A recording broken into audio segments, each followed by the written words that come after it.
That's exactly 10 years to the day since the start of the war in Iraq. It was a war which lasted 6 years and cost the lives of 179 British service personnel and an estimated 100,000 Iraqis. A decade on, the debate still rages as to whether the conflict was worth it.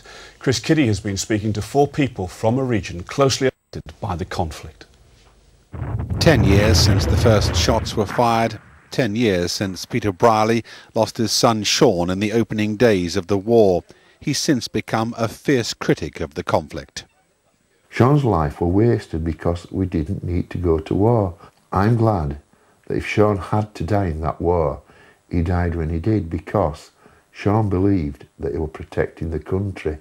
Simon Brown from Morley, now a charity campaigner, lost all but 10% of his sight after being shot by a sniper in Iraq. I just know that I did my job very professionally, very honestly. Every decision I ever made on the battlefield I can sleep at night with. You know, and yeah, I've buried friends and I've lost my sight, and I know a lot of other people who are injured, but like I say, hopefully history will prove we did the right thing. Dan Jarvis served as a soldier in Iraq. He's now a Labour MP for Barnsley. But with no weapons of mass destruction found, did Britain go to war in Iraq on a false premise? There's no doubt that Saddam Hussein was a brutal dictator who had murdered thousands and thousands of people, and I have no doubt he would have continued doing that. But of course we've got to look carefully at the detail of the decision-making process. LAYIK HAMA survived persecution in Iraq. He's now studying in Leeds. He believes it was right to get rid of Saddam Hussein's regime. If we ask a mother of a soldier who's fallen, it was a terrible thing to do because their loss is irreplaceable.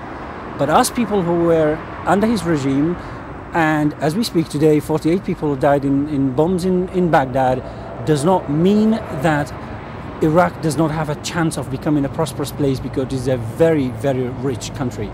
The Chilcot inquiry, set up to look at the process that took Britain into war, has yet to reveal its findings.